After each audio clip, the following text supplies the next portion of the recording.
Welcome to another edition of Pants Optional. It's Pop Cult HQ's Zoom interview segment where we interview comic book creators and talk about their latest project and get the lowdown, but from the waist up. I'm Jason Bennett, Chief Editor of Pop Cult HQ. Today we have a special Kickstarter Spotlight edition. My guest today is a screenwriter, a filmmaker. He's written and directed commercials. He's a singer, an illustrator, just about everything as far as the arts goes. Now he's delved into the comic book world with his new Kickstarter campaign, Strange Burden, True Stories from the Archives of Burden Strange, which features a cast of entirely made up of Golden Age characters who are sourced from the public domain. It's the R-rated sitcomic that readers have been waiting for. Please welcome the writer and creator of Strange Burden, Scott Alan Gregory. Scott, welcome to the show. Hi, thank you for having me. Hey, definitely. I'm glad we could connect. Let's get right into your project. You know, there's the first thing that caught my attention when I received a press release from Melissa at Don't Hide PR was the story of how this came to fruition. That it was really an inspirational in how you were dealing with things in the pandemic, and that negative turned into a spark of creativity and inspiration for you. And can you share a little bit of that journey with us and on how one man's obstacle became one man's creativity? Sure. I've never been a germaphobe in my entire life. I've eaten from dirty utensils and dirty cups and drank from other people's waters. Like, I've never in my life. And then when this started getting real, you know, I've got a wife who's a nurse and a lot of extended family in her side in the medical field. And I had right about when COVID started getting really serious, I was diagnosed with fungal lung infection. It's called valley fever. It's a local thing. Like, if you haven't lived in Arizona, you probably haven't heard of it or think that it's like, you know, like getting the hots for somebody else. No, it's valley fever, and it's a real thing, and it's a fungal lung infection, and it kind of puts you on a knife's edge of getting pneumonia. And they found it in me. I started on a 6-month course of medication for it, and because my wife's a nurse and is around sick people, I kind of moved into this room that you see now was the guest room. Now it's my office and you know, everything else. And I locked down, and I got real paranoid and anxious, and was just before it hit, I was in pre-production on a mockumentary that I was going to make with some friends, and then I suddenly was doing nothing, like almost just sitting in bed all day, and I was stiff with anxiety, just thinking if this gets to me, I'm going to be among those with the pre-existing conditions. And I didn't think I'd ever write again. You know, I was so devoid of inspiration and creativity. Just over time, you know, you kill a lot of time watching TV, watching cartoons. You got BritBox, started watching Father Brown and Poirot, and lots of different things started soaking into my subconscious. And this idea for these characters came about to do something in the public domain with these Golden Age characters. I used to read so much of the old stuff in my grandpa's basement, had a bunch of old comic books, and I've always been fascinated with these copyright-free characters with these very strange origins, and found there was a big community of people who are enthusiasts for public domain characters. Not only reading them, but continuing their adventures, either picking up where they left off or completely reinventing them. And I was like, I just want to make this like workplace sitcom. I was watching Veep. I was really into Veep, and the way that they just argued all the time and didn't get anything done. And that's what my original thing was, just kind of just ape the dynamic of Veep. But it became more than that, as things do, and it just kind of take on a life of their own and tell you what they're going to be. And it just became Strange Burden. Like, I randomly started picking these characters out and threw them together, and I've been rambling. It's great. Hey, no, it's wonderful. No, it's a great story, and I can empathize, and I think that's why it attracted me initially was that I've experienced a lot of some of the same things that you have during this pandemic, and even prior to. I have an immune deficiency. I've had pneumonia 7 or 8 times. Um, so just understanding the seriousness of how it can affect people of more at high risk or immune deficient, that reached out to me. But then also, I think a lot of people during this pandemic have experienced a lot of the feelings that you have, whether it's depression or anxiety but it's very commendable that you're able to really turn that into this great project, and it's doing so well right now on Kickstarter. So your book, Strange Burden: True Stories from the Archives of Burden Strange, uh, like I said earlier, features public domain characters from the Golden Age, given a real fun, nostalgic feel, that nice vibe. But the story it features a real mashup of various inventions and creations of stuff spanning throughout history, doesn't it? It's more than just Golden Age characters, in a place where time forgot them. Yeah, and it's not just from comic books. I've pulled them from old TV shows, from classic literature, even some actual figures from history who have since been interpreted as characters. Like Annie Oakley has had a comic book series and all kinds of fictional adventures based on the real person. And so I just kind of, wanted to just kind of throw them together where nobody questions it. Like there's areas that are operate just like 1880s Western society. There's areas that have some 80s technology, and it's just this anachronistic world, and it's just completely natural to the people who are there. Like nobody bats an eye. And I liked that aspect of it. And I told my artist, I said, when in doubt, default to the 50s, because I like the noir, the fedoras and stuff like this. If you don't know how to dress, Sure.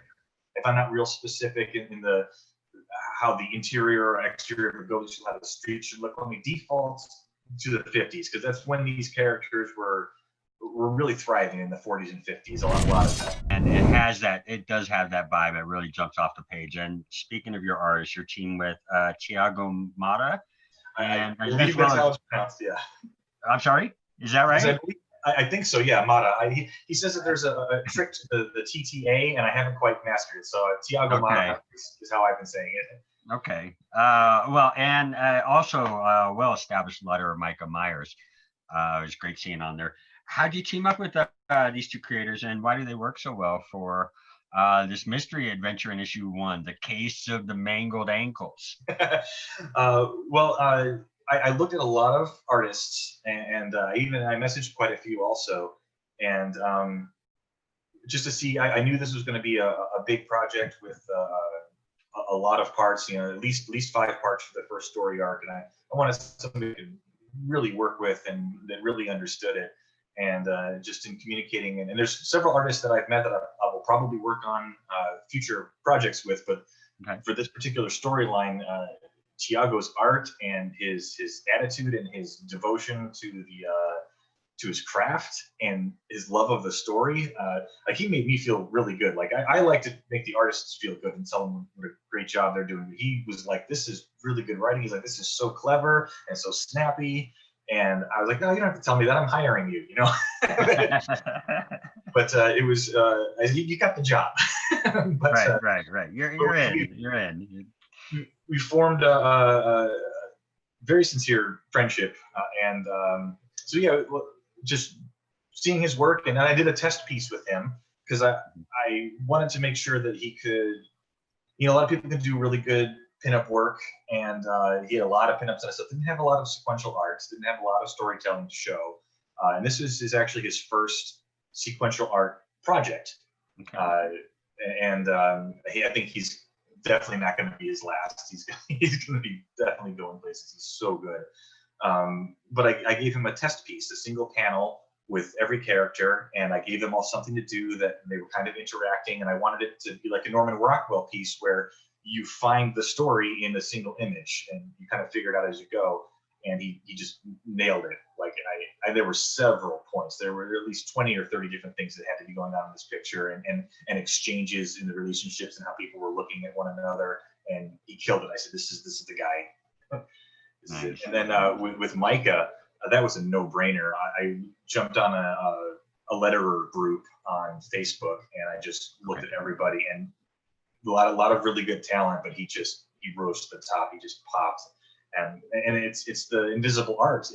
Bad lettering really stands out, but he's fantastic. And I've got there's also I don't know if I should bring it up now. You can erase this part, but it's another artist for the accompanying book, Mr. Satan Goes to Hollywood, is Samuel Giannicola, and he's also fantastic. Interesting you bring that up, because for an added kick, so real quick, let me just rewind back with Strange Burden #1. This is the first issue of a 5-issue story arc. It's a 40-page issue, so it's an oversized issue, which is nice and hardy as it is. But in addition, for this campaign and for future campaigns, each issue is going to be accompanied with a kind of side story, an original graphic novel, what is it, like 60-page graphic novel featuring kind of showcasing each individual character in their own book. And you were just mentioning your artists for that. Are you planning on different artists for each of these subsequent volumes? Different artists, completely different moods and vibes. I've got a lot of things planned for the future, but yeah, the idea was that since this is a chapter story, part 1 of 5, it's like it might be, because it's just a team of 3 of us, it might be quite a while before you get around to issue 2. Give it a few months, and to kind of offset that a little bit, of people that might want a complete story in one chunk. I'm also supplementing with a self-contained one-shot graphic novel focusing on a specific character from the main book each time I do a campaign. Oh yeah, I love it. I love the idea of having their own little solo adventure, and then the main kind of group dynamic in the main series. Your campaign has a crazy amount of rewards and add-ons. I mean, such as like movie poster variants, which is a bunch of different more artists that you have. People can get drawn into the book. You can have an action figure. There's so much going on. Maybe even too many to name. Can you share some of the highlights people can snag during this campaign for Strange Burden? Yeah, absolutely. Well, you mentioned one of my favorites is being drawn into the book. I think that's so cool. I've seen that on other campaigns, and I always thought that was just an exciting thing to just become permanently part of this world, part of the history of this world. And if you like the world, it's a place you want to hang out. So there's that, be drawn into the book. Then there's one that I came up with my artist, and it was, well, what's even better than that? Why not have them get their own 5-page story where they have a storyline with their favorite character? So that's one of the rewards. Get a 5-page story starring you and your favorite Strange Burden character. And let's see, another cool one. You can get a copy of the script, which has done surprisingly well. I was surprised anybody was interested in that. But that was the Pinocchio cheer, wasn't it? Yeah. The Pinocchio files. Yeah. Just to see how it's evolved. This is the original script. There's been a lot of changes since then. So this is the first draft, and I think even some of the characters' names are a little different, and it's cool to see the evolution. And at least it is for me, and I'm happy to see that it's been that for some other people too. It's really wonderful that in seeing all this, you just see this expanded world that you've envisioned and created here, and it's exciting, man. I'm glad to see that already, still with 22 days left, that it's nearly funded, and it looks like going to be a successful first-time Kickstarter campaign for your comic book. And we also wanted to mention, which I thought this was pretty neat too, that and I'll make sure I put it in the graphics along with ways to follow the Kickstarter and everything online. if you sign up for the Strange Burden email list, you'll score a free cookbook. What's that about? Well, that was going into this, I read my share of like how to do Kickstarter right. Like there's books, there's blogs, etc. There's videos on YouTube. So I tried to learn what I could to generate as much interest before the campaign even launched. So I was offering, if you joined the mailing list, you could get a free cookbook. I was like, I don't know where the idea came from. Like I like cooking, I like throwing recipes together. So I was like, well, let's have two of the characters, Mr. Satan and Rosie the Riveter, offer their takes on the same recipes. So you get a Mr. Satan grilled cheese sandwich and the way Rosie the Riveter would make a grilled cheese sandwich. And I think it's just like 10 or 11 recipes in there. I just thought it was a cute way to get people to subscribe to the mailing list for updates on the campaign. And it was funny. The book actually looked, I don't know, it kind of reminded me of, I think, an advertisement or something I've seen before. I think for like Eat This, Not That, or it reminded me of some other kind of food book. So yeah, I thought that was pretty clever too. So hey, before we wrap, now is when we let you pitch your project to attract new backers and tell them what they can expect from your new world you're creating. So Scott Alan Gregory, pitch your project. Well, if you like fantastic art, and I can't say enough about these artists, Tiago Mata and Samuel Giannicola doing Mr. Satan Goes to Hollywood. If you like something strange, something funny, something delightful, and truly written with heart and created with heart from all the creators involved, I really encourage you to check out Strange Burden. I've been writing for all my life, and I truly do consider this to be my masterpiece so far. Not that you know who I am or you don't know what I've written before, but it's special, it's funny, and it's I think it's gold, and I hope you do too. Please check us out. And we definitely do here at Pop Cult HQ. I love it. I backed it, and we can't wait to get this video out there and spread the word and get people excited about it. So go out, check out Strange Burden, back the campaign. The time of this video, it's almost funded. Hit up the campaign now through Sunday, December 20th. Scott, thank you so much for your time, and I'm excited to see this come to life, man. It's a welcoming addition and a great entry into the comic book industry. Thank you so much. It's been an honor and a pleasure. Thank you so much.